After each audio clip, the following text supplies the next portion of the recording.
Welcome to Straight from the CPA's Mouth. I'm Renee Zhang with CPA Alberta, and I'm your host for today. With us today is Aymie Rondeau, and we're going to be discussing dealing with weaknesses and Aymie's venture into entrepreneurship. 150,000 new businesses are created in Canada each year, but only emotional intelligence is a critical skill for leaders. How do I develop artificial intelligence will take over analytics, big data, trend analysis? Hearing that Alberta needs to diversify its economy, but how do we do that? Create new opportunities for young innovators. Businesses account for 77% of all private jobs traded created in companies. Canada. Filter out the noise. Hear it straight from the CPA's mouth. So, we're really excited to have Aymie on the show today. Aymie, do you want to just talk a little bit about yourself? Give a brief intro for us. Sure, yeah. My legacy designation is a chartered accountant. I got my CA in 2006. And since then, I've done a lot of weird things with my career. I definitely don't have a typical accountant career path. After I got my designation, I moved to Australia. So I worked for KPMG overseas for 2 years. And then when I came back, I totally did a 180 with my career and I went into recruitment for 6 years. Oh, interesting, yeah. So I was recruiting accounting and finance professionals into contract and project roles and doing business development. And then when I left that industry, I've since gone into internal controls work and most recently supply chain. Oh, very, very different. Totally supply different. Chain versus internal control. Yeah, it's my role in supply chain is related to processes, and I have someone on my team that does spend analysis, so it's still tied in to my background. But I'm learning a lot about how a supply chain works, and it's very fascinating to me. Yeah. Awesome. So from our last podcast, Steve Allen was our guest, and he posed the following question for us to discuss today. And the question is, how do you deal with your weaknesses? So I guess before we can tackle how, we should tackle what. So what do you feel like are your weaknesses, and how do you tackle them? It's kind of a deep question, I know, and requires, I think, quite a bit of self-reflection. Yeah. A weakness for myself, well, at least one that I'm aware is a weakness, is I can be very quick to make decisions. So when I decide, like, this is the path forward, this is what I'm doing, I just go full steam ahead to that goal. And I don't let a lot of things stand in my way, which is not necessarily a bad thing, but then I sometimes forget that there are other people that I need to bring on side and if I'm working in a group setting or with a volunteer team or something like that asking them for help, that's definitely something that's a weakness for me is asking people for help. And then making sure the people around me are comfortable and that they're on the bus with me, that I'm not just like driving away with an empty bus. I mean, in terms of like addressing your weaknesses, I think the first thing is being self-aware and, at least having that awareness that this is something I need to improve on, and also being open enough to ask for feedback and also receive the feedback without, earlier on in my career, my first instinct was to be defensive. But then as you kind of relax a little bit and like the walls come down, it's like, well, okay, this person is sharing feedback with me, maybe the way I've been conducting myself, like, is this working for me or not? And being open enough to say, okay, this isn't working for me, like, what can I do to improve? Asking people for feedback and then being open enough to receive it and act on it too. So at what point in your career do you feel like you kind of started that feedback process? Is it something you actively tried to do, or was it something like, hey, I received this, unasked for feedback and I was surprised, or like, how did that process all go for you to figure out that weakness? Yeah, I remember back to my my entrance into public practice wasn't a typical, most people start in September. There's a big group of people that all start together. I had a year of work experience through work terms when I joined KPMG. And because of doing cooperative education, I didn't have a normal spring graduation date. So I ended up starting with KPMG in January. Yeah. So you're head on into busy season. Yeah. I had 4 months of busy season, and then I went to MPAC in Saskatoon. So kind of missed that opportunity for that bonding time in September. You're in busy season, so everyone's head down, bum up. You're just working. Yeah. So then again, another kind of missed opportunity to build those relationships. And then I was gone for 4 months. Yeah. So then coming back in September, it's I have to almost start all over again of relationship building and, the people getting to know me in the firm, being comfortable, sending me out on client engagements and things like that. So we were always working for different managers and on different engagements, but then we also had kind of a mentor that was I think they were called our performance manager.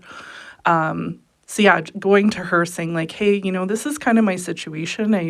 I don't feel like I'm really, building those bonds and things like that because of this kind of unusual entrance into the firm. What can I do to improve on this? What can I do to kind of build my profile and, build that comfort level with other people in the team? So, because I'm going to be going to MPAC again in May and then on study leave to write, what was the UFI? So it's I've got 8 months. What can I do in the next 8 months? And then always building on that. So, that's when I really started to do more volunteer work of, getting more involved in the firm and planning social events and things like that, just to get to know people in more of a social setting rather than just focused on my work all the time. Yeah. Okay. So then I guess the question is, what advice do you have for other people in terms of how do they go about identifying their weaknesses? You talked a little bit about openly soliciting that feedback from others, but I think sometimes it can be an awkward experience, especially I know there's somebody recently at my work that I didn't know that well that asked me for feedback, right? In terms of how I see him. And I was very hesitant because I didn't feel like I had that trust relationship with that individual yet to be able to openly, give that. So do you have any advice for people, young professionals that are kind of seeking to see how others see them? Yeah.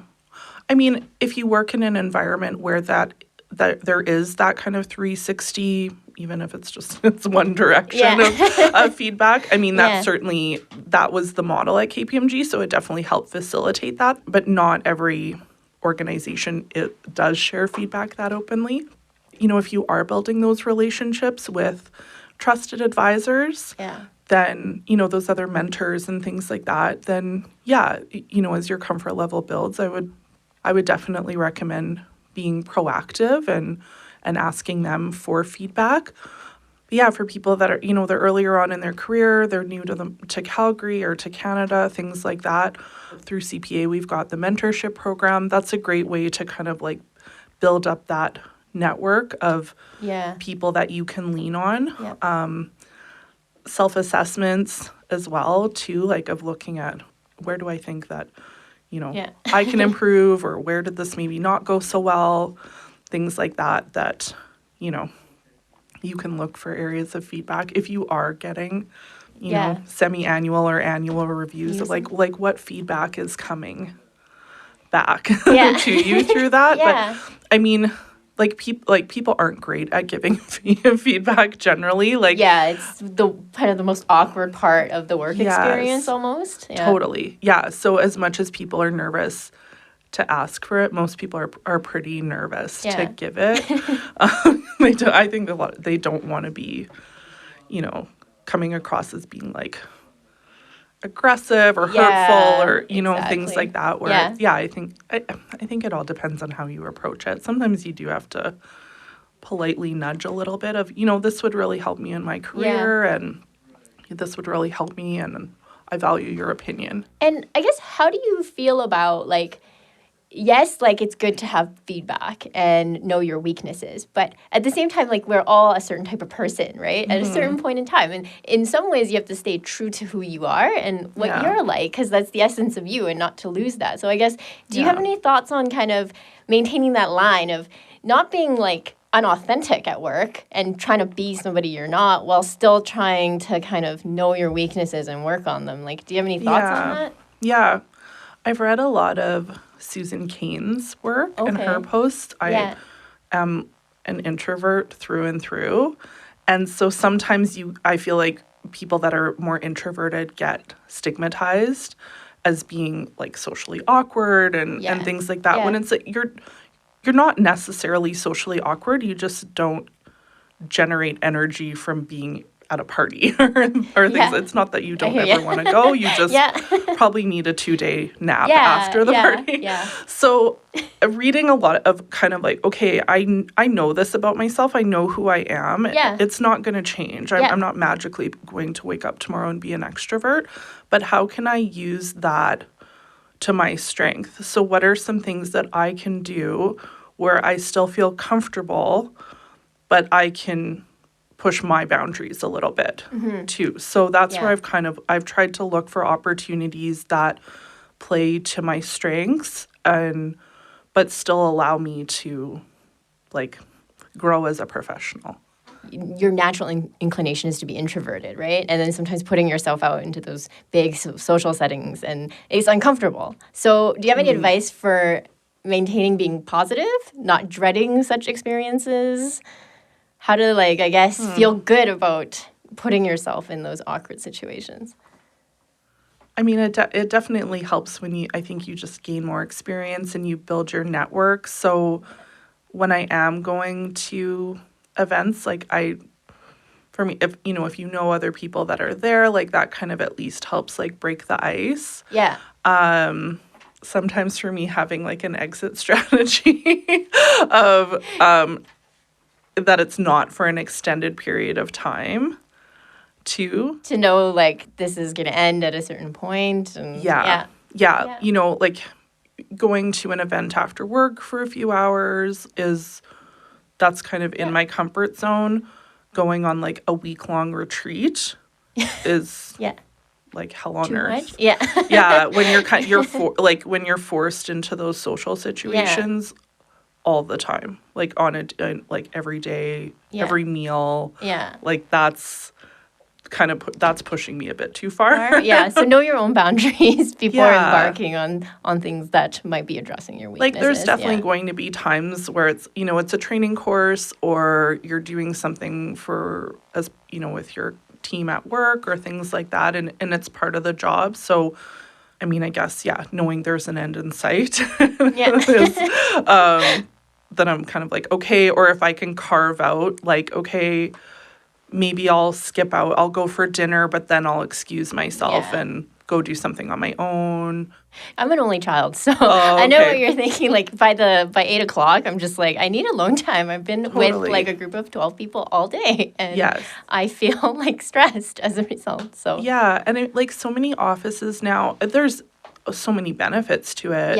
But so many offices are going to more like open plan settings and things like that. Definitely. And you really have no way to like close the door to say like, okay, I need some quiet time to focus or whatever. And it is more challenging to put up those signals that like I'm in do not disturb mode. So a lot of the times then when I come home it's okay, I truly am ready for quiet time because I've been around so many people all day. So we've talked a lot about weaknesses so far, but let's go to a happier topic and talk about your strengths. So you started an online women's clothing store. It's called the Curvy Shop. So if you could tell all our listeners some more information about it. For sure. Yeah, it's a project I've been working on for about a year. And I first got the idea, it was about this time last year in the summer when, just really out of frustration trying to find clothing to suit my personal style and my needs as a professional. Even as a plus-size woman, I still want to look cute. And I didn't really want to go to work wearing, like, material that looked like it came off my grandmother's couch. I know lots of women that are in the same boat as me, and you think about a mall like Chinook Center, there's one store in the entire mall that caters to plus-size women. And there's like this very sad, dusty corner of the bay with some very depressing clothing. Sorry if anyone from the bay is listening, like, step up your game. That's right. HBC, step it up. Yes. But yeah, so this opportunity came up with ATB Financial to enter the Build Her Business competition. And through their booster platform, that's their crowdfunding platform, anyone can go online onto that platform any day and launch a crowdfunding campaign. But they offered this competition for the month of February. And I was one of about 20 female entrepreneurs that went into the competition. So how the booster program works is you set a goal. And if you meet the goal or exceed it, you keep whatever is raised. But if you don't hit the goal, like even if you missed it by like $5, you get nothing. Really? Oh, yeah. And I went into this with an idea in my head. Like, I had not sold a product. I didn't have a website. I didn't have social media set up, like nothing. I was, okay, this is a great way to test the market. That's fairly low risk before I jump in and spend the money, doing all of this stuff. Yeah. So I set a goal of $5,000. No idea what I was doing. I just had this idea in my mind. You saw this need. Yeah. And it just it took off like wildfire.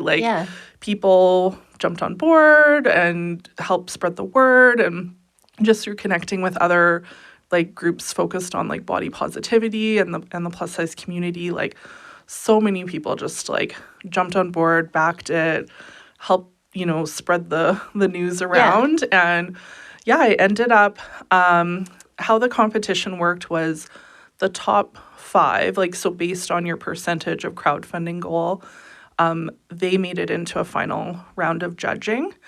And then they announced 2 wildcard spots, which is basically who was the MVP, everyone got to vote on their favorite campaign. Okay, yeah. And then the other wildcard spot was based on number of unique boosters, is what they call the people who support the crowdfunding campaigns. Yeah. And number of unique views to your crowdfunding page. I got this wildcard spot and I ended up winning the competition. Whole thing. Yeah. So they had a panel of judges that assessed my business plan, and so that's where my CA brain really came into play. Yeah. So I ended up getting some additional funding towards my startup costs and some additional coaching as well. So I invested some of the proceeds into going into an incubator program to kind of refine my business plan. We've had some television appearances. Oh, really? Yeah. Yeah, on breakfast television. Very nice. And it's just kind of it's growing like crazy. So what's your favorite part of this so far, would you say? Oh, well, I get to play with clothes. Yeah. And I've always loved to play with clothes since I was a little girl. Yeah. And I think just connecting with other like-minded women. It had always been a struggle trying to find clothing. Yeah. And just feeling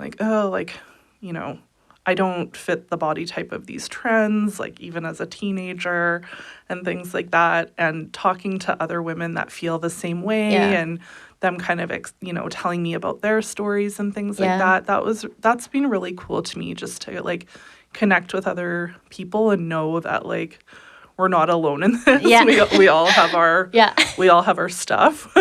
It's interesting because recently I love online shopping. So I went to an online website, right? Mm-hmm. And then they had this style that I liked, and then I went and clicked it. So they actually had a size that was larger than my normal size to show the difference. And I was I'm kind of frustrated because I don't know what it would look like on me. So it kind of really crystallized. I'm hey, wait, if somebody is not a certain size, they would have no idea when they shop online, like what that style actually looks on me. But I have been noticing lately, like more and more, like online sites are giving you that, like, this is what it looks like in a 2, in a 6, in a 10, and giving people kind of like that perspective. So obviously, I think finally the rest of the world is kind of catching on about kind of this niche. And I feel like the fashion industry is cluing in. The stats are, this is where again my numbers brain comes in. About 70% of women wear a size 14 or 16 or higher. Yeah. And I think, so that's not represented in terms of fashion. Like the amount of fashion that is catered to like what is actually a very small proportion of the population. Yeah. But you wouldn't ever think that from what you see on television, movies, magazines, social media. It's runways. So I think people are starting to clue in that this is a missed opportunity. But then there's also the flip side argument. Like you'll see retailers, they won't carry the larger sizes in store, but they'll have them online. That's definitely my goal, is to go into brick and mortar. But just given, what's going on with Amazon and the volume of stores that were brick and mortar stores that we're seeing shut down, especially in Calgary with our lovely property taxes at the moment, it's not the right time. But a lot of retailers are saying like, well, we're not going to make the space in store for these larger sizes because no one buys them. But then the people that would buy them are saying, well, I can't go out to a store and actually try these clothes on. I have to like hide at home and, sit there with my laptop and my Netflix and like shop evenings and weekends and then wait for the stuff to show up at my house, hope it fits. And it's like I want to be able to go run out to the mall, and if I need something for an event or whatever, I can't really do that. I have to plan ahead weeks in advance and go, okay, I know I have this thing coming up. I'm going to order whatever, hope it fits. And if it doesn't, well, we'll figure out another plan, I guess. So I have an actual interesting question about how you source the clothes for your business. Yeah, so some of the clothing I have sourced directly through wholesale partners. Okay. And then kind of doing a mix between wholesale and basically drop shipping. So I'm not carrying, again, this is where the accountant brain comes in. I'm not carrying the risk of having a crap ton of inventory in my basement. Although that's how today, Amazon launched today from Jeff Bezos's garage. So I'm like, maybe I can launch this from my garage. There's pictures of it, I believe. If you really are curious. You can see him like in his garage on his desk and like selling books back in the day. So my when I went into this incubator, it's with a business strategist named Allison Geskin, who I just love her. She was like, do you really want to do that? Like, do you know how much risk you're taking on? I'm like, well, no, I just love clothes, right? And so, think about this a little. So it's a mix of things that, basically people could order through like an affiliate or, and that comes directly from the other manufacturer to their house without me. I'm kind of the middleman of introducing the client to the manufacturer. You're almost like a buyer, like in a a curator of things that you think work. That really is what I'm calling the website. It's a curated collection of really high quality, great design. Like I believe in investment pieces that I can carry from year to year, season to season. So it's really that curated collection of things that can suit you at any day, any time of year. 5 years from now, where do you see this business going? Other than becoming on Amazon, like that is the goal is to be the Amazon of plus size fashion. Yep. Awesome. Yep. And then do you want to give our listeners an address where they can visit the online store? Yeah, you can check us out at shopthecurvy.com and on all social media channels at shopthecurvy. Shop the Curvy. Shop the Curvy. Sounds good. Yeah. So you're very busy. So in addition to Shop the Curvy, you also founded Females in Finance. Can you tell us a little bit more about that? Yeah, so Females in Finance is a networking group targeted to women either working or studying in any sort of like numbers related profession. So we have members that are CPAs, CIAs, MBAs, they work in financial advisory, more traditional finance roles, you name it. And so we've been hosting about quarterly, just really Events, informal networking events where people can come out, have a drink, have a snack after work. Yeah. And what made you want to start that? I had gone to a networking event, and it was really just targeted towards professional women, like not a specific type of position or industry or anything like that. And I enjoyed the event, but then a lot of the people that I was meeting there was a lot of like multi-level marketing or people that were entrepreneurs and things like that. And I was like, okay, well, I don't want to sell Beachbody and I don't need a massage therapist. I've had the same massage therapist the whole time I've lived in Calgary. I'm not switching. So I was like, well, I would want to go out to these things, but then, I want to get some value out of it as well. And, kind of building up my network of women who we can support each other in our professional careers. So I was like, why don't I just host my own networking event and target it to women that work in accounting and finance, and the rest is history. You've obviously probably gone to events that are mixed, right? So men and women, together. Do you notice a difference in the way that people network? That's a good question.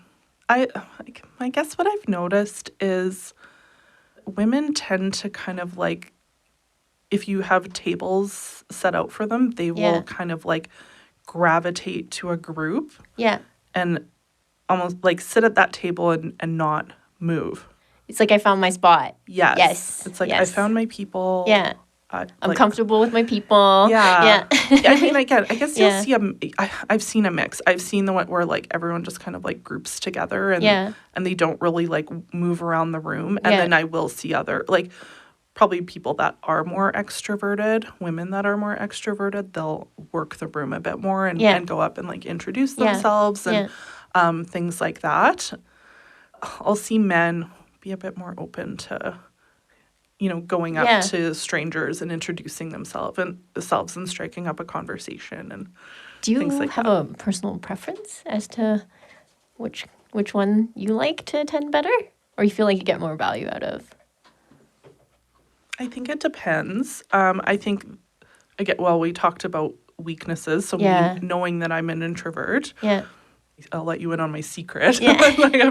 I feel like I've created an environment where then now people are coming to me a little bit more, so there isn't that intimidation factor. Yeah. So everyone, I'm greeting everyone as they come in, so I get to meet everyone, and then it breaks the ice a little bit for me, and hopefully for them too, where then you do feel a little bit more comfortable as then I am.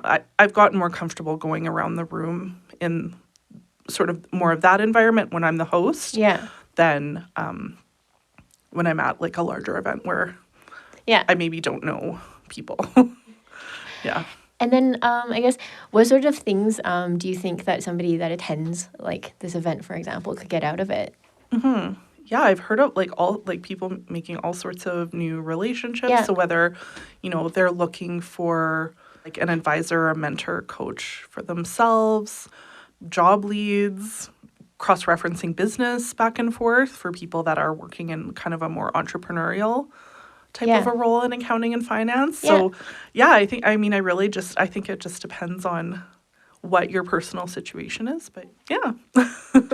So if somebody wants to get involved with coming to one of your future events, where should they go? Yeah, there are groups set up on Facebook and LinkedIn. If you search for Females in Finance, you'll say Females in Finance Calgary. Just ask to join the groups and all of the event information is there. Tickets are for sale for our fall and winter events right now on Eventbrite. So if you just search Females in Finance, you should see us.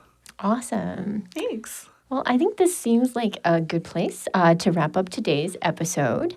Straight from the CPA's Mouth features Alberta CPAs answering and asking questions about everything and anything. Aymie, is there a question you would like to ask the next guest to answer? Yeah, for sure. So my question to you is, what keeps you motivated? So before I wrap up, do you have any thoughts on that? What keeps me motivated? Yeah. Sheer stubbornness. I don't even know. I'm very much like, when I set a goal, I'm like eye on the prize. Like, nothing is standing in my way. So a funny story about the Build Her Business competition. So at Christmas time, I was in Arizona. I was spending Christmas with my family, and I'd gotten everyone these cards to write their New Year's resolution on. Yeah. And so I wrote, my New Year's resolution was Curvy Collective, well, now the Curvy Shop, will win the ATB Build Her Business competition. And there's this picture of me standing there with the sign. So, which, yeah, it was really ironic, I guess. But, for me, it's just like setting a goal for myself and like just keeping my eye on that goal. Excellent. So there you have it, listeners, straight from a CPA's mouth. So thank you, Aymie, for joining us today. Thank you to all of you for tuning in. Be sure to check out our next episode featuring CPAs discussing how they stay motivated. If you like what you've been hearing on the podcast, please consider leaving a review or rating on Apple Podcasts or whatever platform you use to listen to podcasts. Straight from the CPA's Mouth is brought to you by the CPA Education Foundation. The CPA Education Foundation is the charitable arm of the Alberta CPA profession, providing up to $1.2 million each year in support of business and accounting education in the province. This podcast is just one of many resource materials available through the Heshi CPA Knowledge Centre. This virtual hub features Alberta CPAs sharing their unique perspective and vast expertise on topics and issues such as leadership, finance, entrepreneurship, and more. Visit cpaalberta.ca/foundation for more information on the Heshi CPA Knowledge Centre and to learn how Alberta CPAs inspire success.